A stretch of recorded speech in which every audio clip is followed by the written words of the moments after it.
ఎన్నికలకు సంబంధించి ఇంకొక 24 గంటల్లో ప్రచారం క్లోజ్ అయిపోతుంది. రేపు 5 గంటల వరకు ఎక్కడ మైకులు షట్ డౌన్ కావాలి.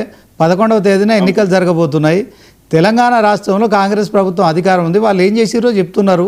అదే క్రమంలో బీజేపీకి అసలు ఓటు అడగడానికి నైతిక హక్కు లేదని కూడా చెప్తున్నారు. దాని గురించి మాట్లాడండి సార్. మీరు ఓన్లీ కంటోన్మెంట్ పరిధిలో మాట్లాడితే ఈ డిబేట్ అవుతుంది. కంటోన్మెంట్ గురించి కాదు మనం మాట్లాడేది. మీరు ఒక కంటెస్టెడ్ ఎమ్మెల్యేగా రాష్ట్ర రాజకీయాల్లో ఏమన్నా అభివృద్ధి చేశారా? డబుల్ బెడ్రూమ్ ఎన్ని కట్టారో చెప్పండి. ఏ కాన్స్టిట్యూన్స్ లో ఎన్ని కట్టారో చెప్పమని చెప్పండి. ఇందిరమ్మ ఇల్లు ఎన్ని కట్టారో చెప్పమని చెప్పండి. ఎక్కడ ఎంతమందికి శాంక్షన్ చేశారో చెప్పమని చెప్పండి. జాబ్ క్యాలెండర్ ఎంతమందికి ఇచ్చారో చెప్పమని చెప్పండి. నోటిఫికేషన్ జాబ్స్ ఇచ్చి మీరు ఇచ్చాం అనుకుంటే ఎట్లా కుదురుతుంది సార్? వంశాతిల గారు 1 మినిట్ మీరు మానవతరాయ్ గారు. ఇప్పుడు మేము 2 ఏళ్లలో 17,475 కోట్లు 3,994 పనులకు ఖర్చు పెట్టిన మున్సిపాలిటీలో రాష్ట్ర వ్యాప్తంగా కార్పొరేషన్ అని చెప్పిన. మరి ఆయన లెక్కలతో రావాలి కదా. మరి తిలక్ గారు విద్యావేత్తనే కదా. బీజేపీ ఈ పథకం నుంచి ఇంత ఇచ్చింది. నేనే చెప్తే 3,000 కోట్లు వచ్చిన అమృత్ పథకం నుంచి.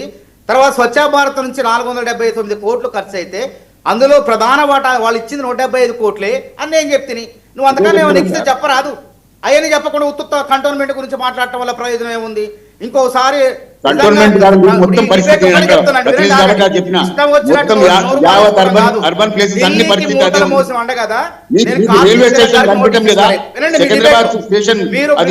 వ్యాఖ్యలను ఉపసంహరించుకోవాలి. ఆధారం ఉంటే బయట పెట్టండి.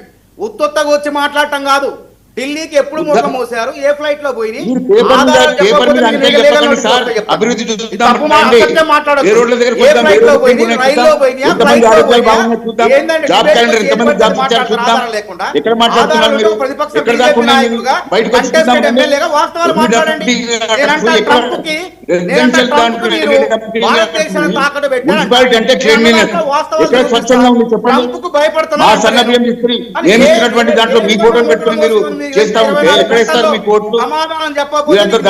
మాట్లాడుతున్నారు.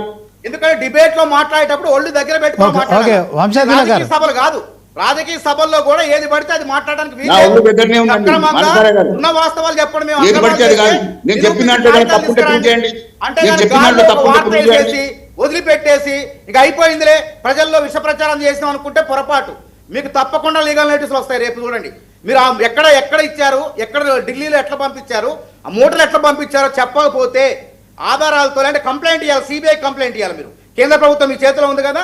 మూటలు ఎట్లా పంపించడం ఏందో ఆధారాలతో సహా సిబిఐ అని చెప్పండి. ఆ కాపీ నేను తెప్పించుకుంటా. లేకపోతే మీకు నోటీస్, మీరు అసత్య ప్రచారం చేస్తున్నారు, పరువు నష్టం దావా మీద వేస్తా. అది గుర్తుపెట్టుకోండి. రేపే నోటీస్ వస్తాయి మీకు. ఓకే మాట్లాడద్దు, ఏది పడితే అది మాట్లాడద్దు, ఇష్టం వచ్చినట్టు మాట్లాడద్దు. ఆధారాలు లేకుండా పరువు నష్టం దావా కేసేస్తాం మా ప్రభుత్వాన్ని కానీ మేము మూటలు పంపించినామని కానీ మీరు నిరూపించకపోతే. ఉత్తమ మాటలు మాట్లాడు, చెత్త దయచేసి ఉందాగా మాట్లాడండి. మాట్లాడితే మీకు నోటీసులే సమాధానం చెప్తాయి. మీరు నిరూపించకపోతే మాత్రం తప్పకుండా మీరు విచారణ ఎదుర్కొంటారు. అది గుర్తుపెట్టుకోండి. ఓకే, మీరు నోటీసు సమాధానం పంపిస్తే ఈ డిబేట్ లో మీరు అన్న మాటలే సాక్ష్యం. దాన్ని నిరూపించి మరి దమ్ముంటే ఏదో నోటికి వచ్చింది కదా అని చెప్పి ఏది పడితే అది మాట్లాడదాము, ఆ డిబేట్ అవ్వకూడదు.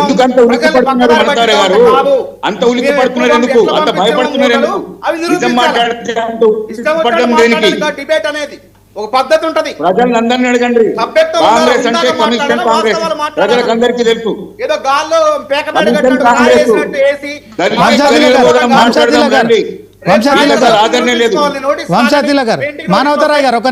మానవతరాయ్ గారు ఒక నిమిషం.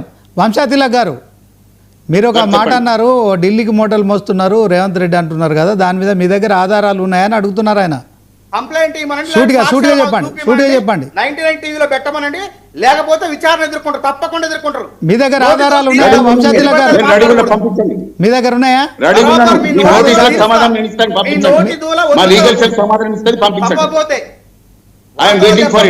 తప్పకుండా ఎదుర్కొంటారు మీరు. రైట్, ఒక్క నిమిషం.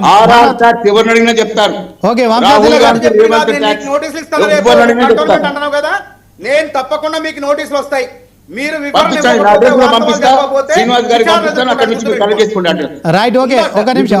మానవతరాయ్ గారు వచ్చేటప్పుడు మానవతరాయ్ గారు వన్ మినిట్ ఆరోపణలు చేసుకోవటం. ఓకే మానవతరాయ్ గారు ఎవ్రీథింగ్ లైవ్లో రికార్డ్ అయి ఉంటుంది, నో ప్రాబ్లం. ఒకసారి తప్పకుండా నేను ఇస్తా, బరాబర్ పోతే వాటికి. ఓకే విజయనారాయణ గారు చెప్పండి. ఎట్లా జరుగుతుంది మొత్తానికైతే ఫెయిర్ అండ్ ట్రాన్స్పరెంట్ పద్ధతిలో జరుగుతున్నాయా తెలంగాణ మున్సిపల్ ఎన్నికలు? ప్రచారం కావచ్చు, మరి ఒకరిపై ఒకరు ఈ మధ్య కాలంలో కొంత మరి రేవంత్ ఉద్దీన్ అని చెప్పి బీజేపీ వాళ్ళంటే కలకుంట్ల